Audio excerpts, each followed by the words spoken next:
The rise of charismatic religious leaders in Africa has led to a disconcerting trend of exploitation, where vulnerable individuals are taken advantage of in the name of faith and hope. One such example is Dominique Khonde, a popular Congolese prophet who has amassed a significant following with his alleged healing powers and miracle juice. However, upon closer examination, it becomes apparent that these self-proclaimed prophets are capitalizing on the desperate circumstances faced by many Africans, tarnishing the reputation of genuine spiritual leaders and perpetuating a cycle of deception and suffering. The charade of miracle juice. Dominique Khonde's miracle juice claims to possess the ability to cure life-threatening diseases such as AIDS, epilepsy, and even revive the deceased. This concoction, made using gasoline, lemon juice, and other undisclosed ingredients, is touted as a remedy for ailments that require proper medical attention. Khonde's audacious claims and promises of healing have attracted a massive following, including former presidents and their spouses, who believe in his supposed powers. However, the reality is far from miraculous, as the juice is nothing more than a sham, exploiting the faith and vulnerability of those seeking relief from their afflictions.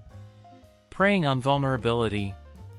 The tactics employed by individuals like Khonde are deeply troubling, as they deliberately exploit the immense problems faced by Africans for their personal gain.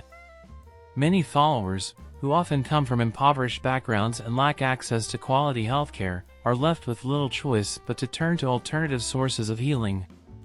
Khonde capitalizes on their desperation, persuading them to abandon medical professionals and instead purchase his concoction. This not only endangers the lives of those seeking genuine medical help, but also perpetuates a cycle of dependency and false hope. The gospel of prosperity and healing. One common thread among these self-proclaimed prophets is the gospel of prosperity and healing. They preach a message that appeals to individuals who are grappling with poverty, disease, and other hardships, promising them relief and financial prosperity. This combination of spiritual and material aspirations often resonates deeply with their followers, who hope that their faith and financial contributions will lead to a better future. Unfortunately, the exorbitant prices charged for products like Khonde's miracle juice, aimed at the most vulnerable, reveal a stark contrast to the teachings of compassion, humility, and selflessness that should be at the core of religious practice. Government support and ethical responsibility. The fact that the Congolese government has allowed Khonde to sell his juice raises significant ethical concerns. While religious freedom is an important aspect of any society, it is crucial for governments to exercise discernment when endorsing or permitting the sale of products that make unverified health claims. Governments should prioritize the well-being of their citizens, especially in matters of health, and ensure that individuals are not deceived or subjected to potential harm. Urgent need for awareness and regulation.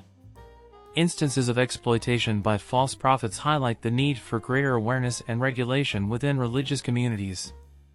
Education and critical thinking play a vital role in safeguarding vulnerable individuals from falling victim to manipulative practices. Additionally, governments and regulatory bodies should establish mechanisms to protect citizens from misleading and fraudulent claims made by individuals in religious positions of power. Conclusion. The rise of false prophets like Dominique Khonde, who exploit the faith and vulnerability of African communities for personal gain, is deeply concerning.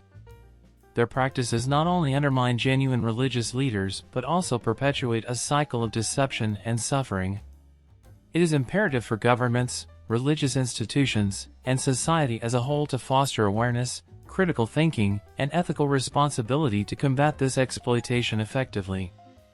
Only by addressing this issue head-on can Africans reclaim their faith from the clutches of those who seek to exploit it for financial gain. If you want to see how a parasite influences entrepreneurial success, check out the following video.